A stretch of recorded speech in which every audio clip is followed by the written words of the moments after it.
Hello, and welcome to the continuation of the hangout from earlier. This is the Stand Canada panel discussion on Canada's relationship to genocide, featuring Scott Fenwick, the Executive Director of Stand Canada, Marie Lemensch from the Montreal Institute for Genocide Studies, and Éloge.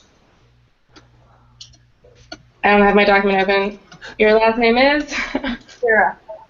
Butera, who is also working with MIGS, but also with the MIGS, or the McGill Faculty of Law. So we had an unexpected problem with the last hangout, and we had to start a new one. So I will be kind of picking up where we left off. Éloge was talking about Canada's role, the way that Canada can respond to genocide under legal conventions. You're using the example of the Central African Republic and the way that the international community was able to exert diplomatic pressure on that government, I believe.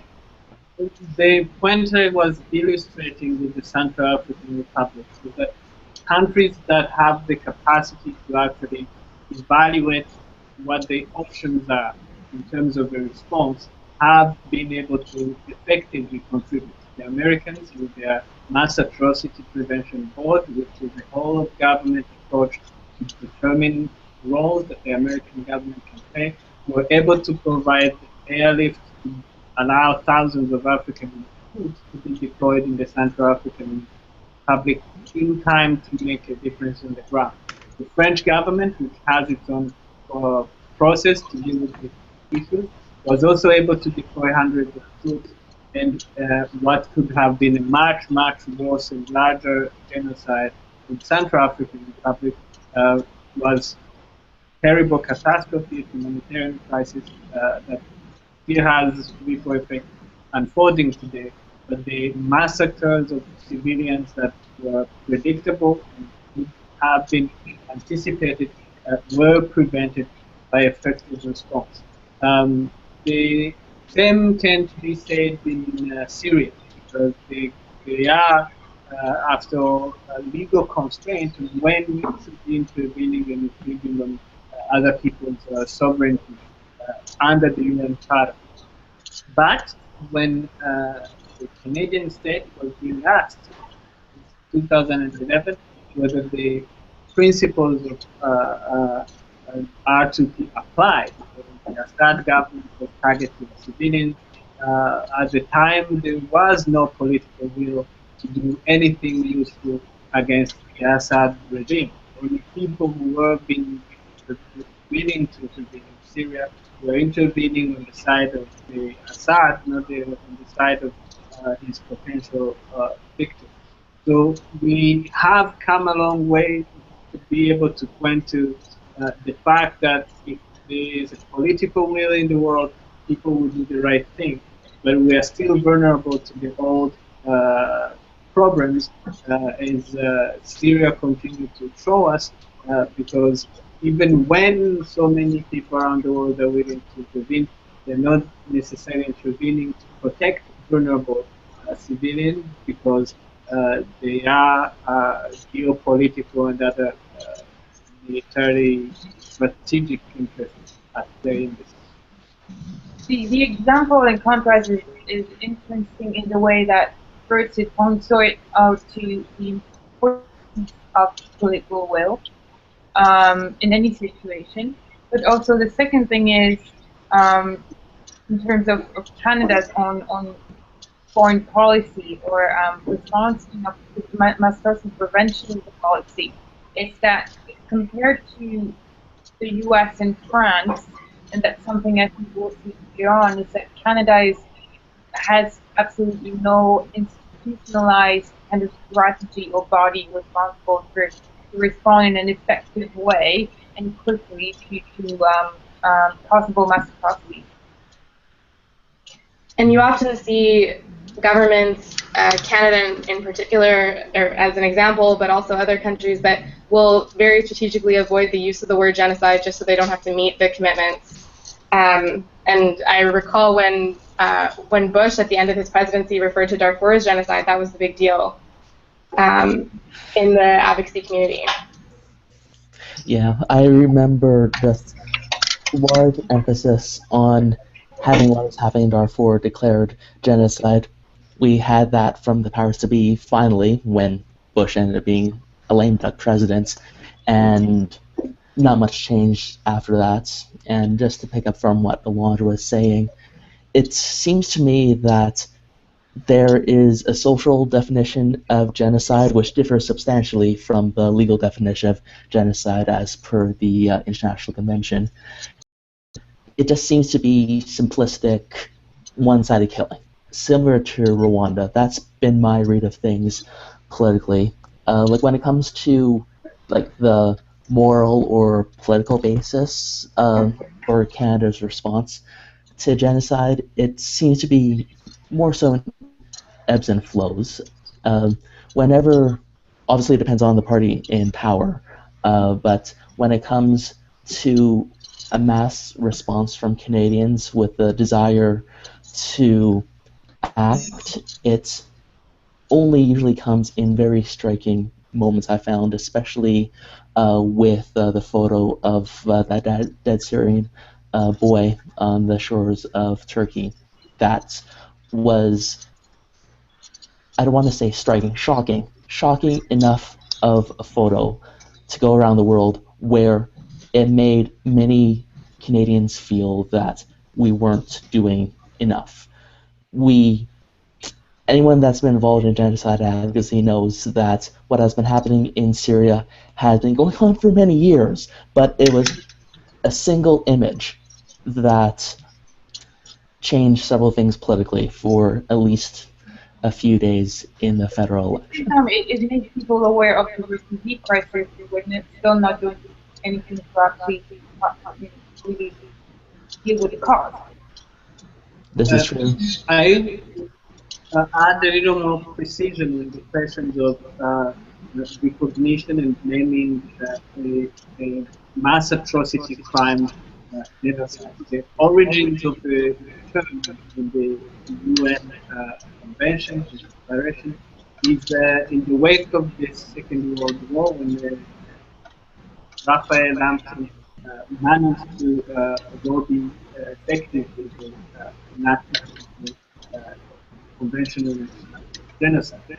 The definitions and the labeling in terms of how the label works in the public media is very important. The legality behind all of it still has to go back to the UN Charter and the Chapter 7 responsibility to use force for the maintenance of peace and security around the world. So there has been in recent years a resistance by some countries to the term, and the famous case of Colin Powell when he was Secretary of State, called Darfur a genocide when he was still in Iraq. That was a revolutionary moment in a way in the post-Rwanda context, where the U.S. government had avoided to say anything or do anything. But we soon realized that if another country, not the U.S., but when China or Russia decide to use their veto on the Security Council, there were no legal means to actually do anything about that. And the protracted conflict and genocide is now relatively created by a very complex national peace. So that is what we failed to do in Syria. With respect to Syria, we have people who are responding to Syria in monolithic lenses. They say, we'll go to Syria because ISIS is committing not only one genocide, but usually multiple genocides. They are targeting the Yazidis, the Christians, and other people. So the people evoke the responsibility to respond to ISIS, but not necessarily the responsibility to respond to other mass atrocity crimes like the use of barrel bombs and chemical weapons against civilians within the borders of the sovereign state.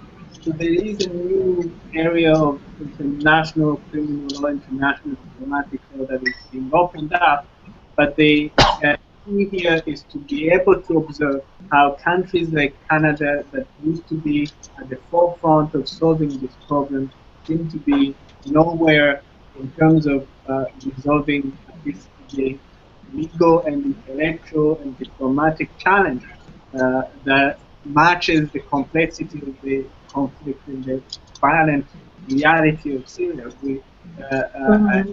I, as a survivor of the genocide, I agree that in principle Canada should be there taking on ISIS on account that it's carrying out genocide. But our government, when deciding to go to Syria, used Article 51 of the Charter, which gives the country to act on self-defense, not necessarily the responsibility to go in and protect civilians targeted genocide. But the rhetoric of the government was that they are responding to a genocide. So there is a certain lack of vision, lack of purpose in how we are engaging with the world to solve both the intellectual mess of Syria and the humanitarian and security situation that is unfolding. And that brings us pretty seamlessly into the next section of this panel, which is Canada's past responses to genocide. So in your opinion, what has Canada learned from our response, or lack thereof, to genocide, and how does this influence current situations such as the refugee crisis in Iraq and Syria? So for example, you could reference peacekeeping efforts in Rwanda, or refugee programs in the Holocaust, where the policy of the Mackenzie King government was famously "no Jews are too many." You perhaps want to start one? Sorry? Perhaps Scott would like to. Scott would like to go first. Oh no! Well, I just sighed given the weightiness of the question, because like when it comes to like what we've learned, I think it only really comes with society's collective understanding with an event like years after the fact. Because when it comes to anti-Semitism in Canada, I think that how would I word this? Basically, when it came to Canada's response to the Holocaust, especially in how we treated Jewish refugees, there was only a collective realization that we made a massive mistake when attitudes on anti-Semitism changed, and that took years. And like when it comes to other genocides, such as Cambodia, I think looking back on now, Canadians only remember, in terms of Canadian response, we only really remember the boat people and are taking in refugees. But when it comes to our response to what was happening in the killing fields, there's no such collective memory on that, unfortunately. I'm not 100% sure that the Canadian government has officially recognized the Cambodian genocide. Is that right? Yes, yeah. What? Yeah. Yeah. When it comes to Rwanda, I think like Canada has apologized for our inaction in Rwanda. Probably 10 years ago, our Governor General at the time did apologize. But when it comes to lessons from Rwanda, I'm not really sure if there's many to be made aside from those involved in anti-genocide advocacy when it came to the emphasis on having a particular event declared a genocide. And we saw like where that really didn't lead to with Darfur. But like when it comes to what we've learned overall, I would really say unfortunately not too much, because with our national conversation on responses, we're limited. The conversation, the national discourse has been very much limited to taking in refugees and sometimes peacekeeping. It hasn't been the case in Syria, but that was definitely mentioned in the case of Darfur. And like these intentions are definitely nice, but it doesn't really get us to the root causes. And yeah. Well, I think we have, like, Rwanda and Srebrenica obviously stand as kind of as an example of a failure, and they you know, whether you speak about Syria or Burundi, let's say now, there's always this like Rwanda kind of always stands as this like example. It's so often being cited. So I think, the responsibility to protect is a Canadian-led initiative. So we try to learn the lessons, and R2P is not a simple doctrine. It's not something.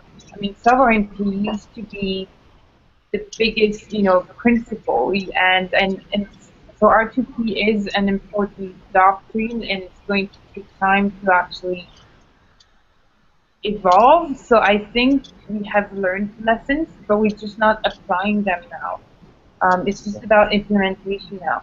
So I think it's just now it's more about implementation than about learning in a way. Do you think that there's maybe an over-reliance on international law and norms, in that as an international community, we're really not sure what that even is and how it works in practice, and what kind of it's just been a long process of trying to figure that out over the last 70 years or so. Do you think that there are other ways that Canada should be? I think to what has been said, I would add that it depends at what level and what lessons we're trying to identify here. In terms of the Canadian consciousness in the Canadian public, with the exception of the cultural genocide, the Indigenous people of Canada happening here, Canadians, by and large, seems to be conscientious of the legacies of the governments that were writing that none is too many, or that there's no Canadian interest to say to Rwanda, things that are exposed factor to be anything ridiculous. So the evidence for that engagement is that most Canadians, there's a lot of Canadians working in multilateral organizations, working hard in advancing and preventing genocide. The R2P Marie mentioned, but also the ICC and the UN mechanisms to address these issues have a very considerable representation by Canadians themselves. When it comes to the Canadian state, the Canadian institution, the political dimension enters the fray, and the role MIGS plays as a supporter of the genocide prevention group in Parliament is crucial in sensitizing and informing parliamentarians of what is actually happening in the world, and we trigger on frequent basis conversation between across the party spectrum, across chambers of Parliament, the Senate and the House, on these issues. How you translate that into foreign policy is an even more complicated challenge that we will have to address with whoever gets to form the next government, because of two specific things. Canada's experience in Afghanistan in particular has allowed our armed forces to actually have the kind of capability that is needed in very volatile and dangerous situations where mass atrocity crimes are occurring. When we talk about Mali and the potential violence breaking out there, we talked about South Sudan or Central African Republic, the work of counterinsurgency and civilian protection that Canadians were doing in Canada is very transferable to those kinds of environments. But while our military is capable of doing much, much better in these environments that they were performing in Somalia or Rwanda and Bosnia, our politicians haven't come to the same level of understanding to be able to allow the professionals to perform the best way they can perform. So that is going to take indeed advocacy and organizing, and the Canadian public explaining very clearly that we care more about the state of the world and the specifics of how the world security situation and vulnerable people being protected, because in the case of Syria that I am going back to today, where the government says that we're doing what we can do, it is very clear that civilians are still vulnerable because all of a sudden there's a superpower coming in and bombing without asking any question. So there is obviously a need for our state of political institution to give that kind of invitation to the professional branches of our government to do our fair share. There's still a lot of education to do and training to do among both general public and among politicians, and I see it especially, for example, among parliamentarians as well, who sometimes, even very little about their own power as parliamentarians in terms of foreign policy. But in terms of the general public, there is certainly an interest in mass atrocity prevention in general, especially, I see it especially among Canadians compared to what I've seen, for example, in France and Belgium. Canadians are very much aware of what happened in Cambodia and what happened in Rwanda, what happened during the Holocaust, especially because we have all these communities that talk about these issues. But I think the Canadian public also has to learn that they themselves, they have the power to put pressure on their own leaders, whether at the local level or at the national level, to also act on these issues, and they also have to learn how to. And in that sense, how do you think the geopolitical? Oh, I'm getting an echo. Do you guys hear an echo from me? No. Okay. How have the geopolitical contexts and domestic political concerns influenced Canada's responses to genocide or even recognition of past genocides? So if we're talking about, for example, the Holodomor, famine in the Ukraine, that has been given some more attention by the Canadian government versus the Armenian genocide, which is still a question of whether to recognize it or not, or Rwanda versus Bosnia. How do you say that influences the Canadian response? The Canadian government has recognized the prior genocide officially. And the Museum of Human Rights in Winnipeg has done a very commendable job to document all of that. But I think in terms of the role that recognition plays in shaping our responses to future genocide, is in not allowing ourselves to be complacent and assuming that we understand fully everything there is to understand about the Holocaust, and we fall vulnerable to ignoring serious threats like the rise of anti-Semitism that is present in Europe that can also make it to ourselves. The same thing with Rwanda. There's a whole other dimension of genocide denial and revisionism that a lot of survivors have to confront on a regular basis. And in the case of Armenians, this has been going on for 100 years. A member of NATO has made it, Turkey made it its own national policy to facilitate that kind of revisionism. So for political actors, it takes a lot of moral courage and intellectual clarity to be able to come and explain very clearly that the merit to recognition is not to basically have a giant label that says that genocide happened. It's to actually draw the right kinds of lessons from how the genocide happened in order to prevent it from happening again.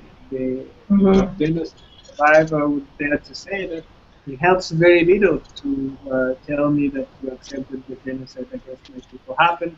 It helps a great deal if the lessons of how we failed to prevent that one actually are shaping your policies and the way you tackle future mass atrocity crimes. So Canada has been a big player in some global movements to educate and raise awareness, but I think a grassroots level, at the level of STAND and other similar organizations, to maintain that awareness in the general public is indispensable if we policy level decisions are going to change in the right direction. Right. In terms of geopolitical and domestic political interests, I mean, one of the examples obviously is Rwanda versus, let's say, Yugoslavia and Kosovo. You know, obviously, I mean, when in Rwanda, nobody could even place it on a map because it was so small, and because nobody had really any interest. But in terms of Kosovo, you know, it's Eastern Europe. There's NATO, so it would have been, you know, that was a completely different situation, sadly. And that, you know, would have been a real kind of shame in a way as well for NATO to let go of that. So in the Canadian government, there was very little opposition to anything, you know, in Kosovo, and the decision was quickly made. And in Rwanda, everybody pulled out. Sorry, Scott. Do you scale of 1 to 10? How we're running a bit short on time, so I want to skip ahead. Is that all right? Sure. Okay. So as an extremely complex crime, we've talked about multiple ways to prevent and intervene in genocide, as well as many ways, which we haven't so much touched on, to perpetrate genocide and support genocidal actions either intentionally or unintentionally. So the question of the topic of this panel discussion is Canada's relationship to genocide, and we don't want to only talk about how we can prevent and be a great international human rights player, but also in the ways that we are complicit and the ways in which we are implicated in genocides that have occurred or are at risk of occurring. So how could Canada do more to make sure that it is not contributing to potential genocide and human rights abuses abroad? For example, Stand had a campaign last year on the Conflict Minerals Act that was trying to that Paul Dewar was trying to get passed in the House that would increase the responsibilities of Canadian corporations in their social corporate responsibility norms and provide some sort of oversight into. Take off, please interrupt me. Go ahead. Go first. Sorry? Scott? Yes, Scott, go first. Okay, sure. Well, yeah, so I worked quite a bit on our campaign to support Paul Dewar's Conflict Minerals Act, and the main principles behind that bill were derived from the OECD, the Organization for, I can't remember what it actually stands for, but major international think tank, and they were the organization that developed the standards on due diligence for conflict minerals. And the OECD does have a history of this in laying down commonly accepted principles for various government policies, or rather, they are essentially the trend setter. Just by way of example, when it comes to many Western privacy laws, the OECD developed that way back in the 1970s. The principles developed by the OECD back then has been transferred into many privacy laws in the Western world. Now, where I'm going with this is when it comes to corporate due diligence legislation, what I would love to see is having member states within the OECD, i.e. Canada, leading the way in having corporate due diligence principles, norms. From there, if the OECD can have a publication on that is commonly accepted, I think from there that'll be a nice way to have general principles encoded into national legislation. And that's one way that we can try to work towards, I don't know if it's possible or this is a realistic absolute goal, but trying to reduce the influence of Canadian corporations and us as consumers on conflicts that are ongoing. Mm-hmm. And I think having due diligence legislation for any company that operates in your boundaries that, or rather based in your country that operates abroad, having those due diligence requirements in law is a good first step, because when it comes to how we could go further, it is ultimately a sector-by-sector basis. Obviously, not one size fits all. But Go the ahead. issue of corporate responsibility, it's not, I mean, let's say it could also be applied to Myanmar, for example, where we know that the Rohingya minority group is being persecuted. But at the same time, since 2012, we see a lot of Canadian companies very much interested in opening businesses in Myanmar, because there's potential in the mining sector, in the infrastructure, in infrastructure building, road readiness, in Canada, because they have a lot of interest. So, but at the same time, it's important to hold companies accountable, and to find a good balance between opening these relationships and at the same time condemning the government, when it's particularly the Rohingya. So, that's one way that companies have to be careful and should be convicted of genocide. I mean, I'm not saying anything now, but that's one of the issues that we have to be careful about. The only thing I would add is that we need to do a better job at educating Canadians, Canadian politicians and the public on the ever more complex environment in which genocides and mass atrocity crimes are happening. The reality is there's no other Rwanda that is going to come announcing itself as this is another genocide, where all the precursors to Rwanda are obvious to everybody. I hope that we could do something if they were that obvious. But the reality is that it's that criminality that goes unchecked, the absence of accountability. It's the absence of the plan to encourage potential reconciliation when the injury has been done. So in the situation in Myanmar, we have an opening up country that is also facing a very scary internal domestic dynamic. And the answer is not whether the government is black or white. The answer is what actually is the responsible thing to do to make sure that the minority that is lacking in the rights of citizenship, the rights to all the basic human rights recognized by international law, that relationship with that dynamic is over. And we do that by allowing the right kinds of institutions to inform policy and political decision making.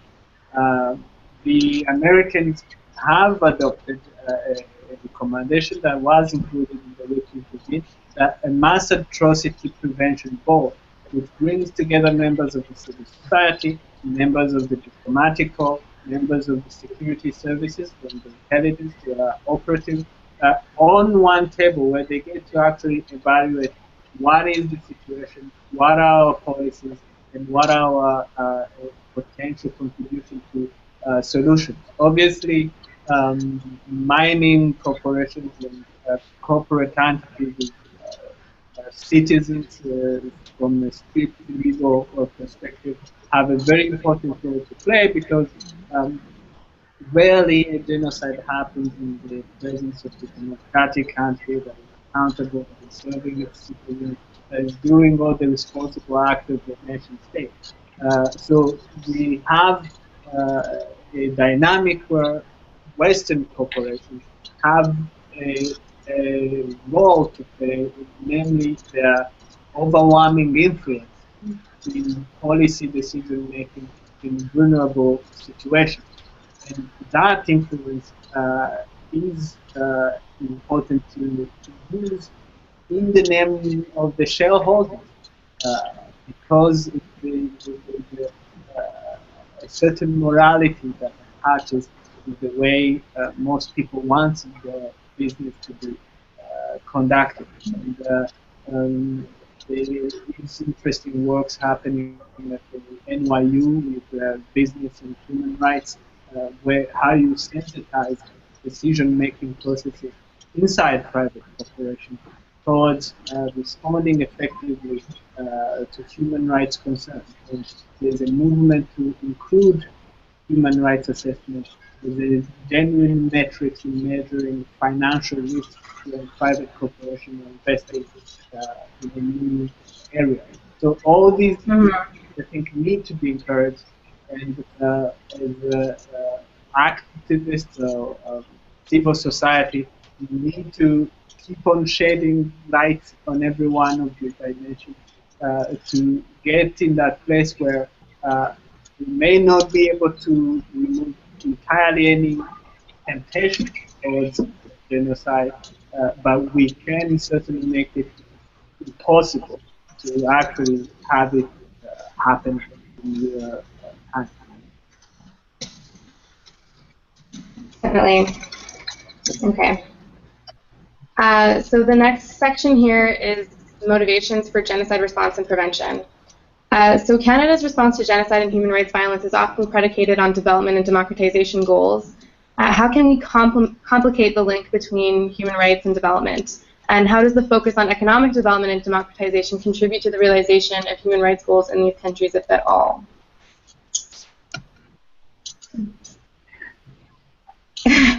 I am a course in international development, and I would say that there is a certain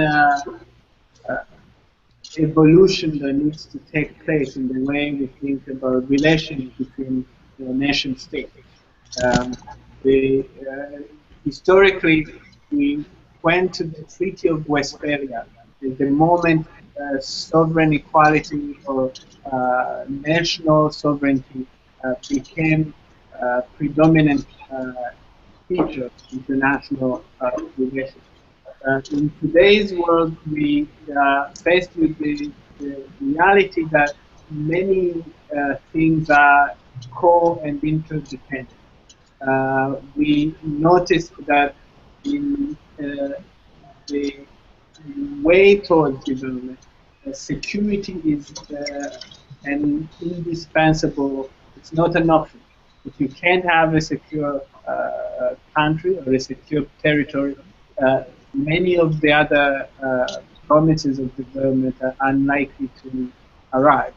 So the question of preventing conflict, ending genocide, preventing mass atrocity is very much at the heart or the foundation of any discussion of international development, because without creating a climate of security, all those other metrics you can try to apply to a given society basically mirage, as the French would say.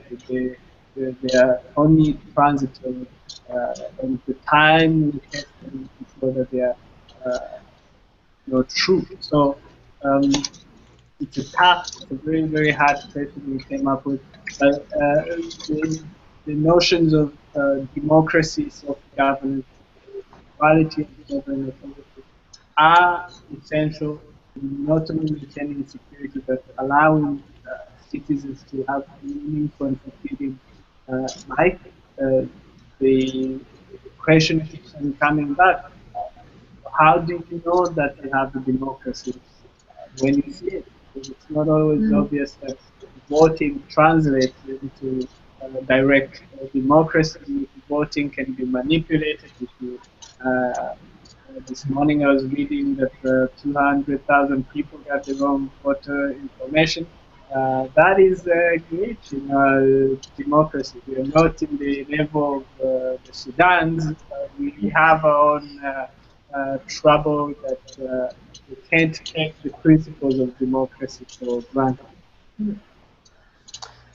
You know, one interesting disconnect when it comes to human rights in Canada and human rights abroad is definitely in the way it's framed, because, as you were saying, Eddie, when we talk about human rights abroad, it is usually in the frame of development, but think of when we talk about human rights in Canada, it is usually with a mind towards justice, particularly with our human rights commissions. But so actually having people see not necessarily their cases at all, but have their voices heard and have their rights respected. It is always in the context of justice and our Constitution. But when it comes to human rights abroad, it is definitely like more simplistic. I am just trying to. Canada situates itself more as a benevolent actor than an actor with reciprocal responsibilities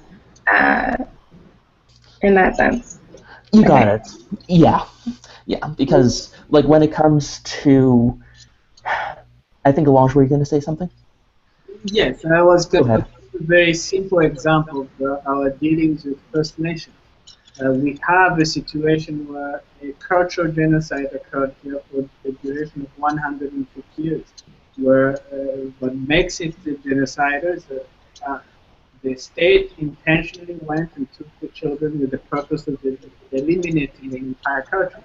The consequences of that translate into epidemics of mental health and suicide, level of poverty unmatched by any other segment of our population, overrepresentation in the criminal justice system, overrepresentation in the child and welfare services is a burden with the state. That element of the failure of human rights is translated into some very serious economic consequences, and that's a development issue. But it also has a security dimension to it because you can't indefinitely ignore the consequences of this problem, and that's why the Truth and Reconciliation Commission recommended over 90, exactly 94 recommendations that Canadians need to engage with this issue, first to understand it, but also to get our state institutions to respond and to the issue because it's time. We have the next section, which we're going to skip to as soon as we wrap up on this question, is solely about the Truth and Reconciliation Commission and Canada's responsibility to Indigenous people. So I want you to save your comments there. Does anyone have anything to add before we wrap up with this extremely unfair question that could easily be its own? I should give it to my student in an exam. Yeah. Again, but yeah, I'm of the opinion that, like, when we're talking about development monies going towards justice, like, similar to what Éloge was saying, like, it does depend on democratization, but even then, the more frail the quality of democracy, the less likely we're going to have justice in the first place. And like when it comes to development monies being supportive of that, it would need to be like towards the justice system itself, which we've had mixed results on, just given situation by situation. One of my mentors at the law faculty, Professor Paya Mahavan, used to remind us that the greatest asset you can bring to the work of human rights is empathy and humility. You need to care deeply about other people. You need a great deal of humility, not only to do human rights, but also to do development. The reality is that with the movement of information, with the ability to frame our own demands of our government institutions changing very quickly, our own conception of democracy needs to change, because it doesn't sound right that everything I have to say about the way my country should be run over the next 4 years get to be voiced with one simple casting of the vote, and that's the end of the conversation.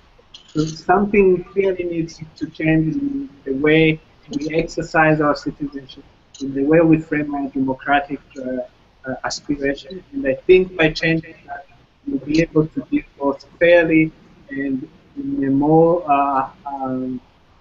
effective way with other countries, especially those that are labeled to be in need or in the process of development. Marie, do you have any final thoughts before we move on to the next section? Not really, thank you.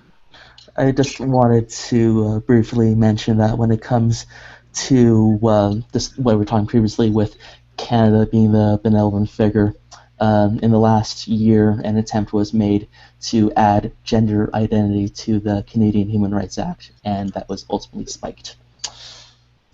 Anyway. Yes,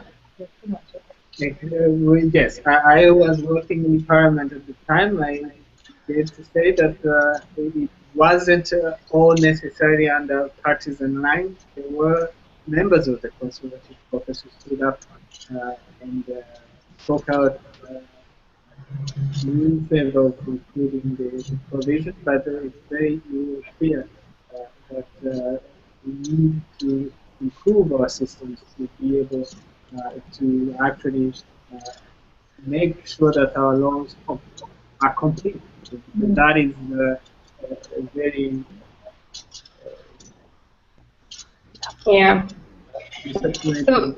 lacune. Our next section is on genocide on this land and the Truth and Reconciliation report that came out in June. And as an organization at STAND right now, we're going through a kind of, the word that's coming to mind is crisis, in that we have to figure out a way to make Indigenous issues and the results of this TRC report and all that came before it a real part of our discourse as Canadians working toward genocide prevention and intervention in Canada. And one of the big holes on this panel is that we don't have anyone representing Indigenous communities here. And that's something that I would just like to open up to people who are watching, that if you, that we are really interested in building those partnerships, and we're looking closely at how we can do that. But then now we have Éloge, who was present at much of the TRC testimonies and such, I believe, right, Éloge? Yes, I was. Yeah. So we already touched a little bit about this, but maybe we could provide some background. So the recent Truth and Reconciliation Commission report found Canada guilty of, quote, cultural genocide against First Nations people.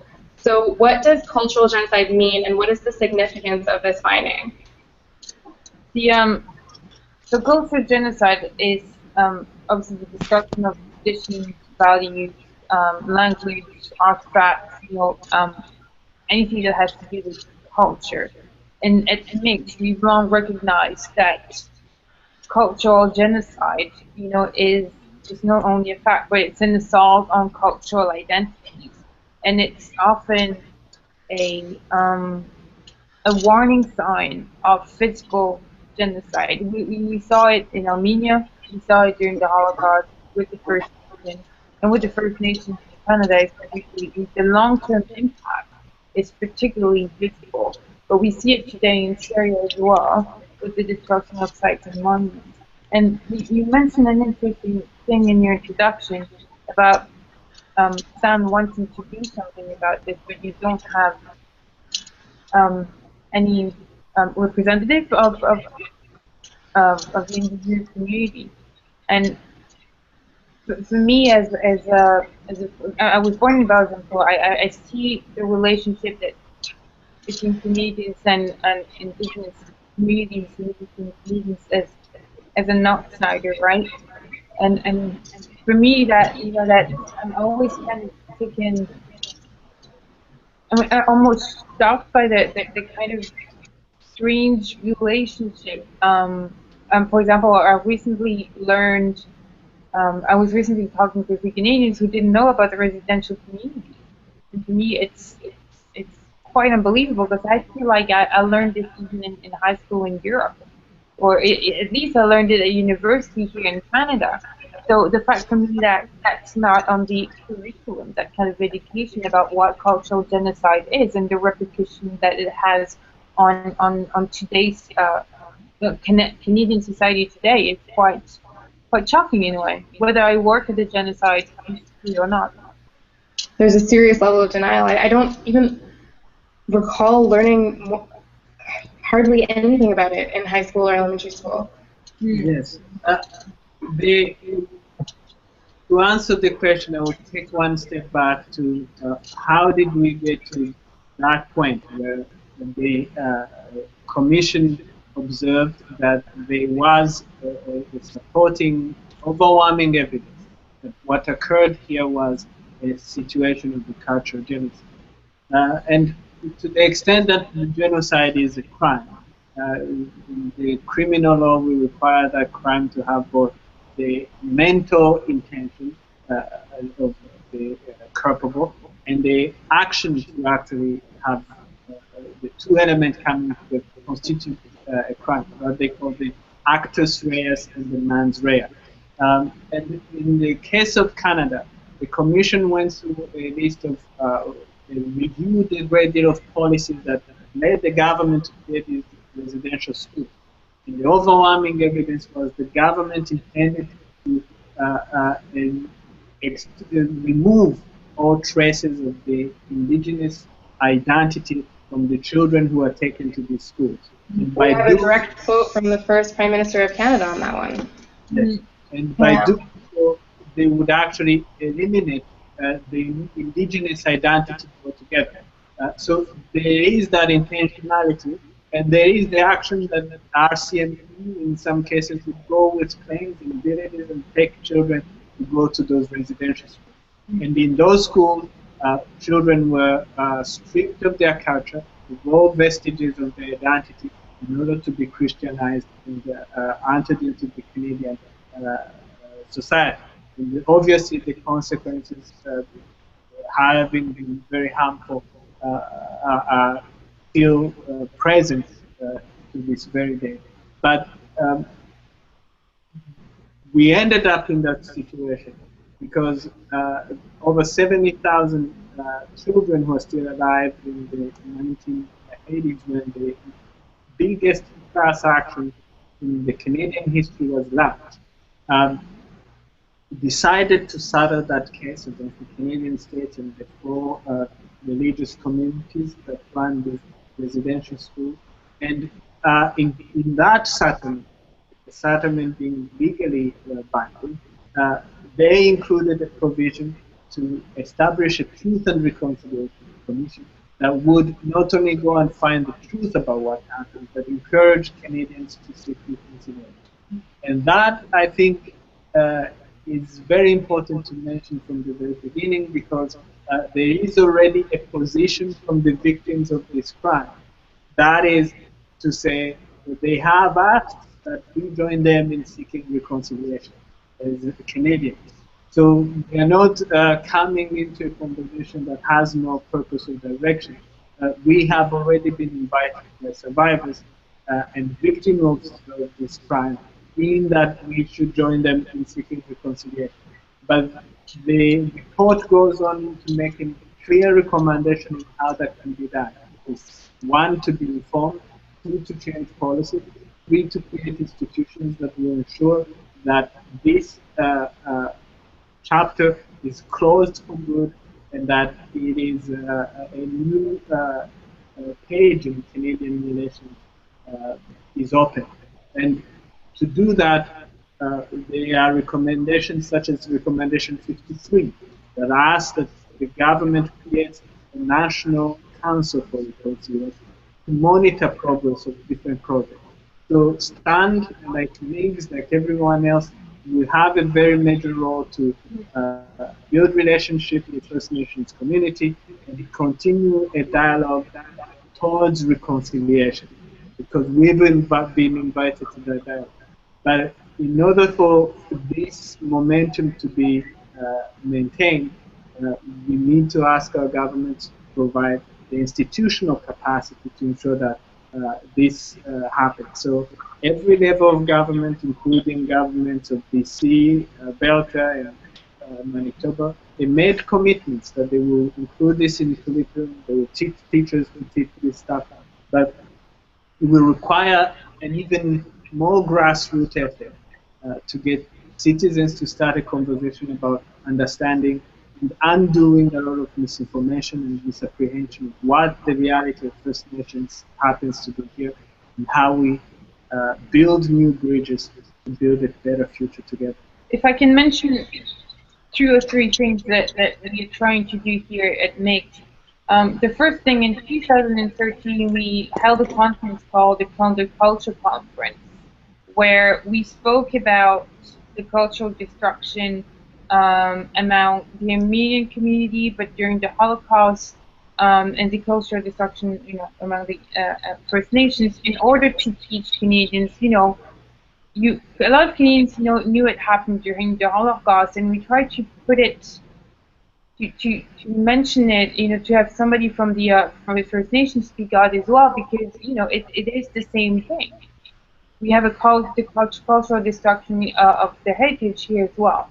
And the second thing that we're trying to do now, that my colleague Tom Matthews is trying to do, is the genocide studies, including cultural genocide on the Quebec curriculum. So I know he's trying to speak to the province about it. It's obviously very arduous and difficult, but other provinces have done it.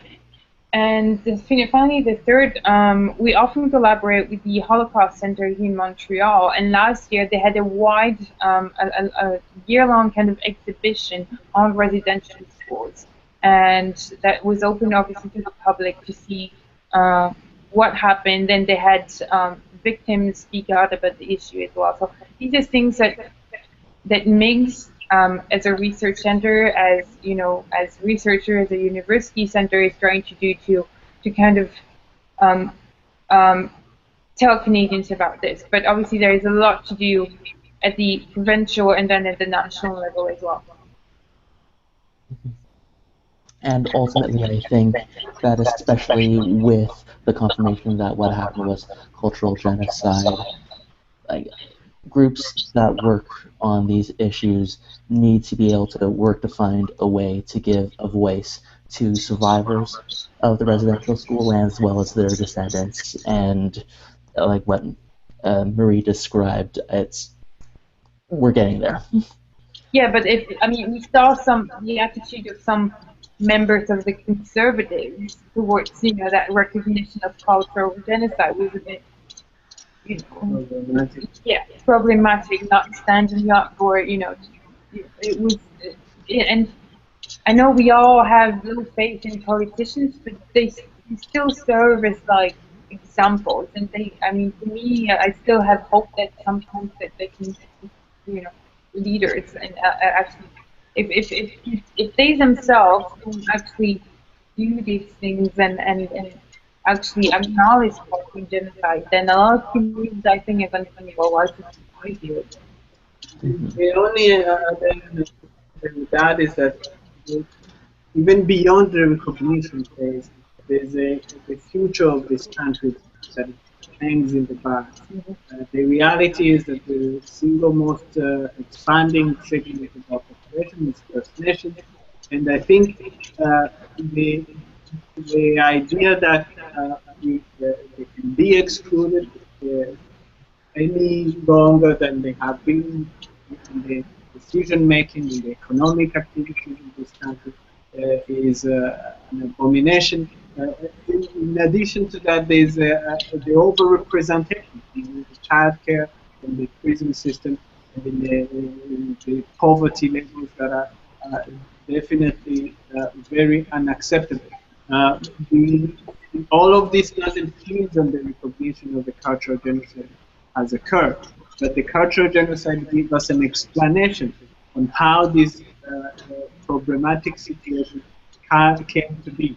And every Canadian must understand that context in order to commit themselves on the path and to the path of reconciliation. And it's going to take a very long time, because where there is no quality information to get people to think properly about these issues, there's all kinds of misapprehensions and myths that take hold. So to all the stands and students who are watching this on your university campus, you can do something that can help. You can get your university to commit and be part of the National Center for Reconciliation, for example, based at the University of Manitoba, but open to all Canadian universities to participate free of charge. So you can engage your students and your professors into the discussion of the reality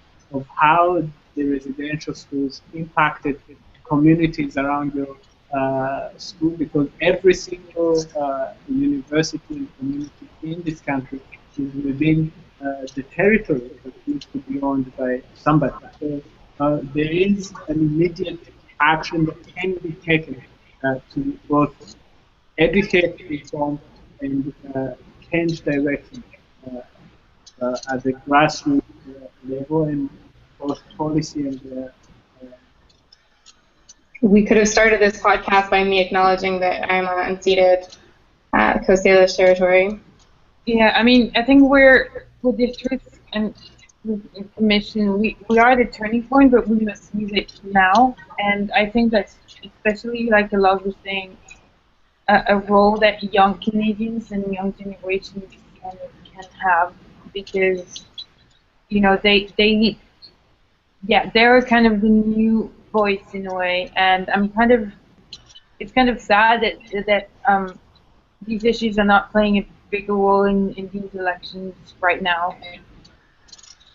And that is actually our next question, which is, given the kind of unthinkable magnitude of this TRC report that just came out right before an election was called, that really should be a call to every person living on this land to really seriously look at our responsibilities and our relationship toward Indigenous people and with Indigenous people. Why is this TRC report not a prominent issue in this upcoming election? And obviously the statements from Tom Mulcair yesterday, talking about nation-to-nation relationship between Indigenous peoples and possible NDP government, that was an interesting, and he made a lot of commitments that I encourage people to look into. But there wasn't really talk about genocide or cultural genocide, unless I'm mistaken. And we're not hearing about that really from other parties at all. So why do you think that is? For me, it's a lack of political will from all sides, but for both from leaders and from Canadians. I think if Canadians want to talk about it, they would push for it. I mean, if they're able to put like the NICAB on the table, then they can put like Indigenous rights on the table too. Well, from what I recall, both the NDP and Liberals have said that they will implement the TRC report recommendations, with the Conservatives. I can't quite recall their reaction, but I know when it comes to an inquiry for murder missing Indigenous women, they are resisting that. So it was definitely making news at the time of the report, but since the party positions have pretty much become entrenched, the news cycle has since moved on. Now, when it comes to the political parties, like as of today, last week, it is the main concern right now is maximizing their number of seats in the Commons, and they feel that there are perhaps better ways to maximize their seats in the Commons that doesn't involve the TRC report, unfortunately. This is terrifying to me, because the like, you look at, you know, post World War II Europe, and you see countries that were forced to really look into the, you know, face of the Gorgon, kind of, to borrow a phrase from Primo Levi, that to really look at what had happened and make it inescapable is something that that was done in Germany. Obviously, now we're seeing a huge difference between the, you know, refugee policies in Germany versus the refugee policies in Hungary. That was, you know, as an occupied country, didn't have to face up to the culpability of the Hungarian government during that time.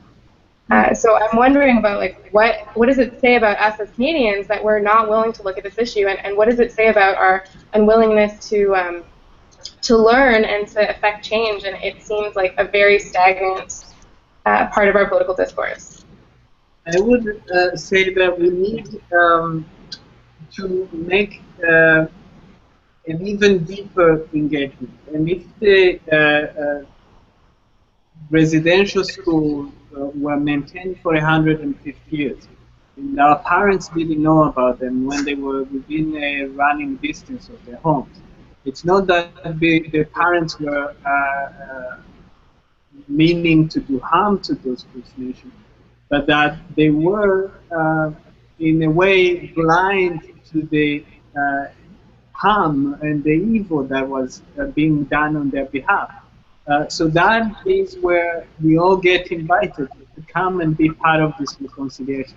New immigrants, as Harper calls them, old stock Canadians, everybody, reconciliation is everyone's business in this place.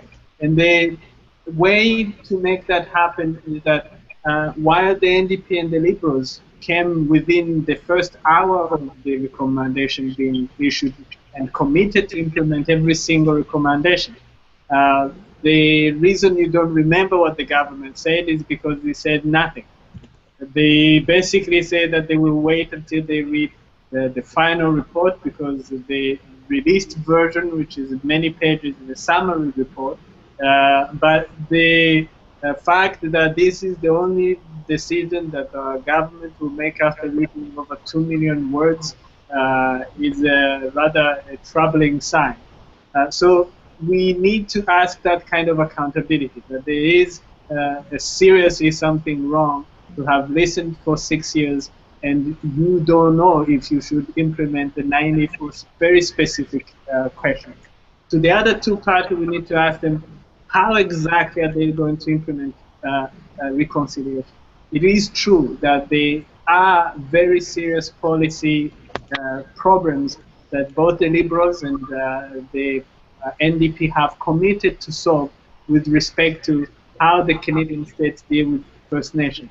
But reconciliation is this national project to which they need to do specific things, including institutionalizing the capacity to actually ensure that it's being done and it's being done right.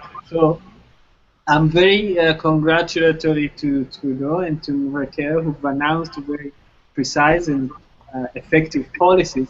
And a change in attitude on their part is obviously very welcome, because that has been part of the problem. But the undoing of this historical injury will require that they do more, and they do the institutional building work that will see this work continue for many generations. If there are in Will to Intervene report, we made 4 kind of main recommendations to kind of prevent mass atrocities at home and abroad. And these are ensuring knowledge, enhancing coordination, enabling leadership, and improving capacity. And I think these recommendations, I mean, the kind of big titles, can also be kind of applied to this case as well. There are a lot of things, ensuring knowledge among the public, among civil society groups. We need leaders who have the political will to deal with these things. We also need the kind of institutions, and we have to build the capacity at home here to deal with indigenous communities and the problems that they face. So, I mean, for me, it's the same thing. We have to start working on these issues at home and not simply look what's happening elsewhere. But I think Canadians have it's a big task, but I think we're going there slowly. And before we, before we wrap, Eddie, what I've been finding is that this is basically the story of two Canadas, because I've noticed that for this election that there is very intense involvement among Indigenous youth in getting people to vote. That is very heartening, and there are good segments of society that do care about Indigenous issues, that do want to move forward on reconciliation. Many of these same people do support the cause of action against genocide abroad, because human rights, it's virtually universal values where you need to be acting towards it, both here and abroad. So we have that part of the country. Now, the other part of the country are still of the mindset that First Nations are to blame for their own situation.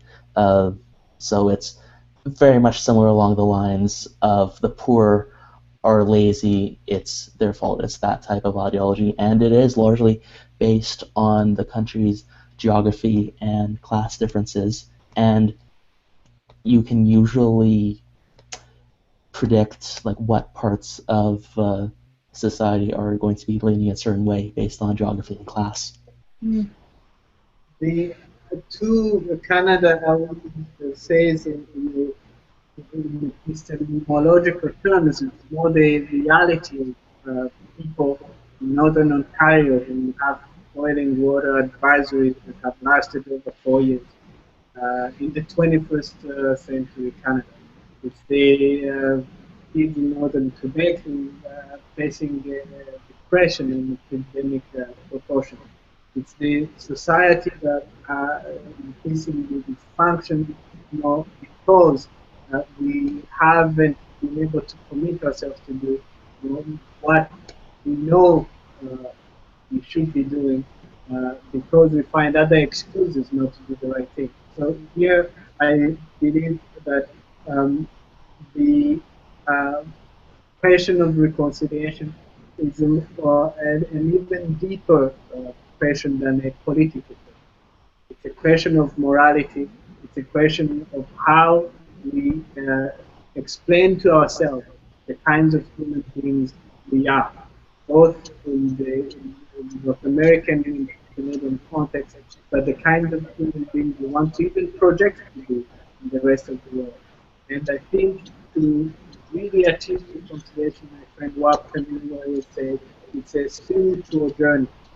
And to do that work, you need to do a lot of soul searching and a lot of listening to what the truth and the facts are around you. So I'm very glad that Stan is getting committed, and it's the reason it's hard. It's because it's important. Definitely, and we're gonna. I mean, remember that Éloge is from Rwanda. Éloge is from Rwanda. I think he knows a thing or two about reconciliation. So it seems ridiculous to end this panel on any other note. So thank you so much to our speakers for bringing your personal perspectives, and this can be a very difficult subject to face. Thank you for taking the time out of your day to come speak with us and broadcast this event for the educational, as an educational resource for our chapters as well as for our general community. I'd like to remind the people who are watching that Stand Canada is running a campaign for this election. We're focusing on our main focus regions, particularly Iraq, Syria, just because of the fact that there's a political will to talk about this. Please do follow us on social media, and we have a campaign going on called Stand Up Canada, that you basically take a photo of yourself with a sign where you can say I stand for and fill in the blank. Please make signs, pick something that we talked about here today or something that we didn't talk about here today that you think should be an important part of this election and going forward into the new government. And post it with the hashtag #StandUpCanada or Stand Against Genocide. So please do participate in this campaign and follow us for other ways. We also have the Youth Anti-Genocide Declaration that we are trying to get signed as a tool that we can use when speaking to parliamentarians and their staff to show that this is something that is important to youth in Canada and our allies. So please check out our website and social media pages, standcanada.org, for ways to participate in the campaign. Thank you so much to our speakers. We're looking forward to pursuing these topics further in multiple other ways. And we invite everyone to join us. Thank you very much. Thank you very much. Thanks. So I'm going to end the broadcast if you guys can just stick around for a second. And this video will be available on YouTube. Thanks again.